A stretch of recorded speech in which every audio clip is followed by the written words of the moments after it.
নহে খণ্ডন বৎস গজেন্দ্র ক্রোধর বশবর্তী হৈ মই তোমাকে দিলো এনে অভিশাপ যার বাবে তুমি আজি এই গজেন্দ্ৰৰ ৰূপে ধাৰণ কৰিবলগীয়া হৈছিল। শুনা বৎস, মই তোমাকে দিওঁ এটি হিত উপদেশ। ভগৱন্ত পদ্মপাণিৰ চতুৰ্ভুজ ৰূপ তুমি হৃদয়তে ধাৰণ কৰা। ক্ষীৰ সমুদ্ৰৰ পাৰৰ ত্ৰিকুট পৰ্বতৰ মাজত তুমি কিছুদিন এই গজেন্দ্ৰ ৰূপেৰে বসবাস কৰা। অন্তঃকাল হৰে উপনীত পদ্মপাণিৰ দুখানি চৰণত তোমাৰ হিৰি পদ্ম সপি দিবা আৰু তোমাৰ এই দেহ প্ৰভু ভগৱন্তৰ দুখানি চৰণত অৰ্পণ কৰিবা। প্ৰভু ভগৱন্তই নিশ্চয় তোমাৰ এই মনোকামনা পূৰ্ণ কৰি তোমাক এই সাপৰ পৰা মুক্ত কৰিব। মই এতিয়া বিদায় হে বৎস।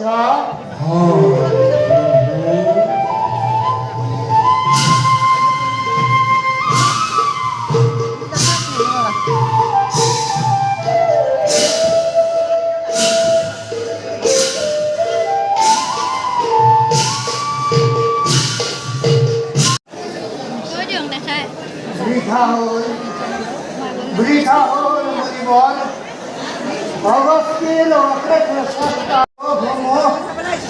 এই সমস্ত পৰিপূৰণ পাবৰ বাবে মই অতদিনে কৰিছিলোঁ অনেক সাধনা, কিন্তু আজি মই ক্ৰোধৰ বশৱৰ্তী হৈ কি অকাৰ্য কৰিলোঁ তাক তুমি দেখিলা নহয় মৰিব। এই সংসাৰ সমুদ্ৰেৰ অতলত আমাৰ স্থিতি মাথু মূল মুৰলী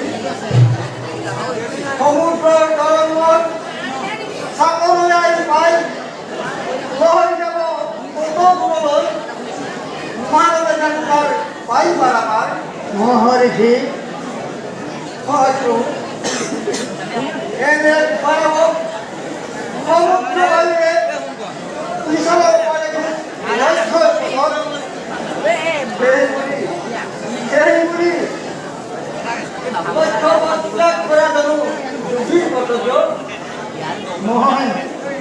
মই আজি অতিকে লজ্জিত বুলিব। মই আজি অতিকে লজ্জিত। মহাৰাজ ইন্দ্ৰদ্যুম্নক বিনা দুখত মই অভিশাপ দি সমস্ত ঋষি সমাজকে মই লজ্জিত কৰিলোঁ।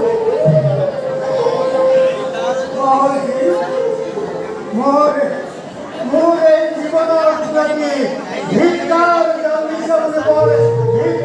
জন্মিছে সামান্য বুলি ভবা এই ক্ৰোধে মোক কিমান তললৈ অৱলম্বিত কৰিলে তাক তুমি দেখিলা নহয় মনিব।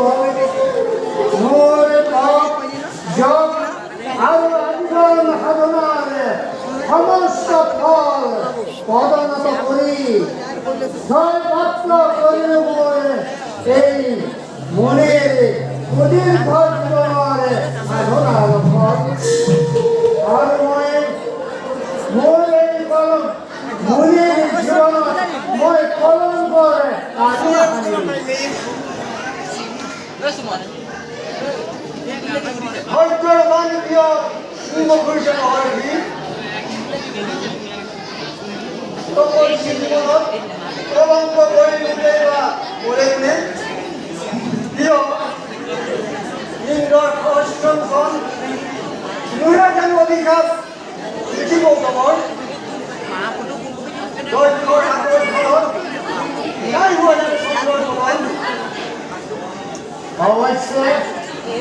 অৱশ্যে তুমি মোক নীতিগত হাৰুৱা সান্তনা কৰিছা প্ৰদান ইন্দ্ৰ আৰু চন্দ্ৰৰ মহান অপৰাধ আছিল যাৰ বাবে তেওঁলোক দুয়ো শাপগ্ৰস্ত হ'ব লগা হ'ল কিন্তু ইন্দ্ৰৰ জন্ম তেওঁলোকো অলপো অপৰাধ নাছিল বিনা দুখত মই তেওঁক অভিশাপ দি ক্ষয়প্ৰাপ্ত কৰিলোঁ মোৰ অতদিনৰ মোৰ সাধনাৰ ফল কিন্তু তাৰ বাবে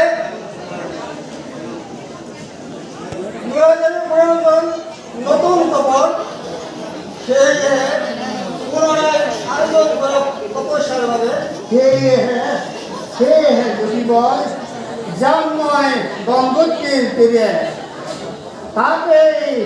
তাতেই বহি মই কঠোৰ সাধনা কৰি ক্ষয়প্ৰাপ্ত সাধনাৰ ফল পুনৰ ঘূৰাই আনিবৰ বাবে বহিম মই কঠোৰ ধ্যানত তেন্তে প্ৰভু বিলম্ব নকৰি অচিৰেই তপৰ কৰাত আহিব ব'লা তেন্তে শুনিবৰ ব'লা আমি আমাৰ যাত্ৰাৰ বাবে আমি সমস্ত আয়োজন কৰোঁগৈ